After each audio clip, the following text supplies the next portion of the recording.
Miami. Going to Miami. Party all night when the streets is on all night. Okay.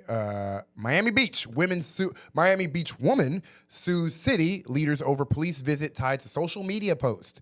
A Miami Beach woman has filed a federal lawsuit against the city, its mayor, and police chief, claiming her First Amendment rights were violated after police visited her home following a social media post.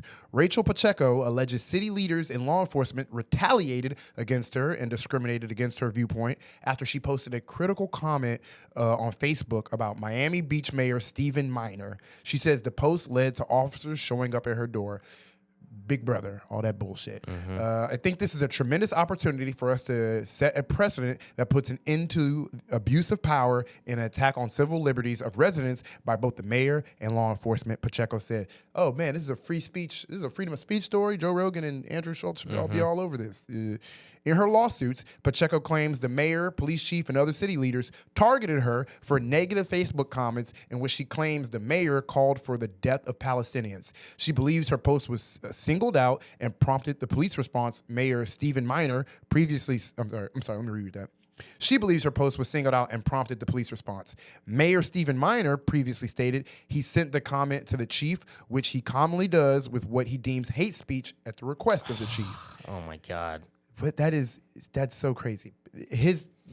The mayor personally screenshotted a comment to the police chief that he didn't like, and now the chief is knocking on your door. In the most bitch-made era. The most bitch-made times, dog.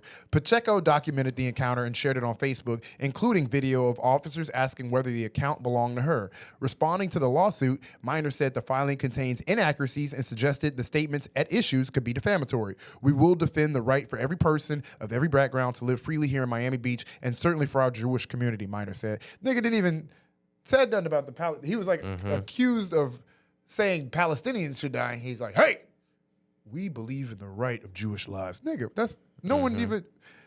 You're talking about the Palestinians. Yeah, look, this is not new. This is psychotic. It's like watching the bending of the frame. It's just like it's like an illogical conversation. It's like, no, stop. We're not even talking about. We're talking about the Palestinian part. Yes, but like I said, the Jewish community deserves. And it's like, what?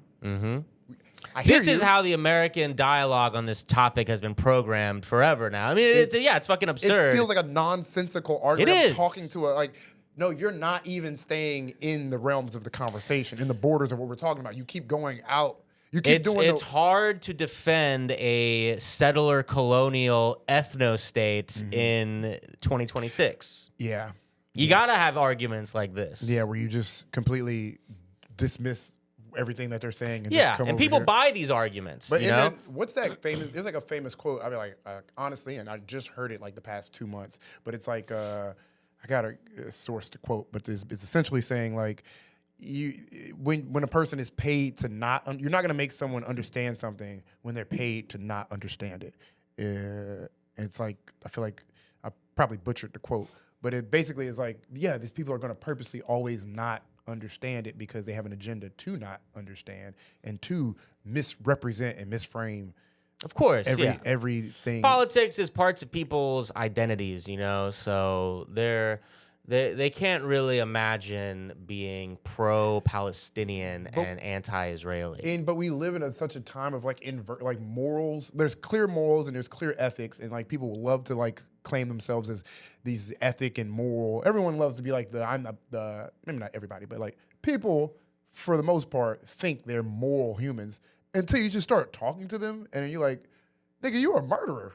Nigga, you are like a sociopathic belief system. Like you claim like you think you're a good person, you think you have morals, but then you be like, also, I think every Palestinian should die.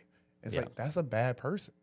Yeah, and that's like 85% of Israelis when you poll them. I know, even though like I see the like that's not the exact number. I'm just saying it's a well-known thing. But you poll Israelis about how they feel about Gaza, it is shocking. I just watching a documentary on like the internal strife that was going on in Israel and like how like obviously even like Netanyahu, like there's like a civil war happening. Civil war is a strong word, but But yeah, I mean, Netanyahu, like they were pushing for him to resign. He had all these corruption charges and stuff. So it's another way he's incentivized to keep the Gaza stuff going, now the Iran stuff going. Not only because it's like a long-term goal of Israel to completely ethnically cleanse those lands and to topple Iran, but also it serves as double for him as a distraction from all the corruption charges he was running away from. Netanyahu was not popular before all this went down. Yeah. Now he is popular. Yeah. And I mean, like, just if you're in Israel, you believe in the project of Israel. So, of course, you don't really. Yeah. No one's like, we should, now that I'm here, I think we should take the land. We should leave. Like, no. Well, it's like, I remember arguing with one of our friends about this years before October 7th. And we brought up like how crazy right-wing Israel is and Israelis are. And I always remember what he said back. And he was like, well, like, what do you expect? Like, on the other side of the wall is all these people who are so angry at them. Mm-hmm. Like, of course, they're going to cling to national security and fear. They have legitimate things to be afraid of. And it's like, to me, that was such a shocking response because it's like you get so much of it, except the most important thing. And it's like, yeah, of course they're scared of the people they have locked in a cage and forced to drive on different roads. And who wants their grandma's land back and houses Yes. Back. And it's like, yeah, they should be afraid because of what they're doing to innocent people. That doesn't justify, like, but it is true. Like, that does help anyone understand why the Israeli society is the way it is, because they have built this hell for everyone in that area to live in. And yeah, now you have this insanely right-wing genocidal population to deal with. It reminds me of someone who like takes no accountability and like they feel the guilt, but instead of like in processing that guilt and like being like, am I wrong?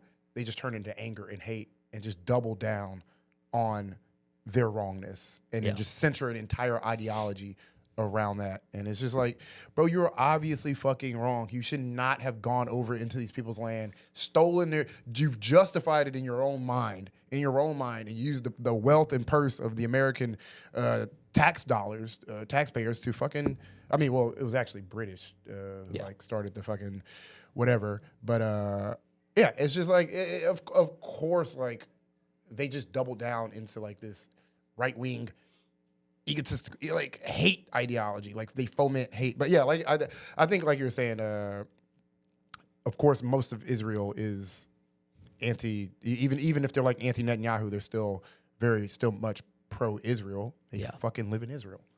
Pro-genocide. But couldn't be me, gang. Couldn't be Ashton. Could not be me unless we're talking about, never mind. But to come back to this story about the cops and our previous story about the cops, when it comes to Israel-Palestine, it's like, the cops, I feel like the average person in America looks at the police as sort of like a political actor, but not an entity that has its own politics. Like they're not participating in politics the way we are. They just happen to be involved, like be something we talk about in politics because we have like an incident every now and then. I put every now and then in quotes.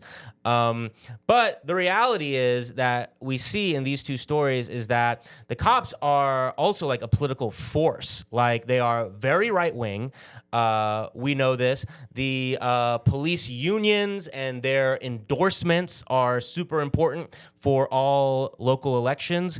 And they are big time right wing political actors. And I feel like this is something that should be more like in the discussion about the effects that the police have, because they are not only acting as police, but they are also responsible for pushing policies that further increase their power and further like entrench their role as serving capital and serving supremacy.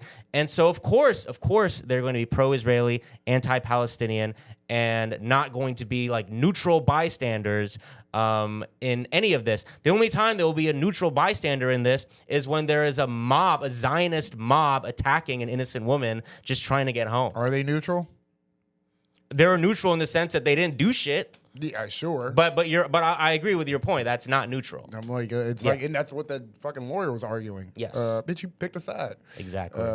But yes, that is, I mean, yeah, this story is insane. It's literally like, first off, if you're any normal functioning society with like real ethics and morals would not have their fucking chief of police on Facebook arresting people for Facebook posts. That's like already automatic. Facebook like, comments. Yeah, nigga, you're fired.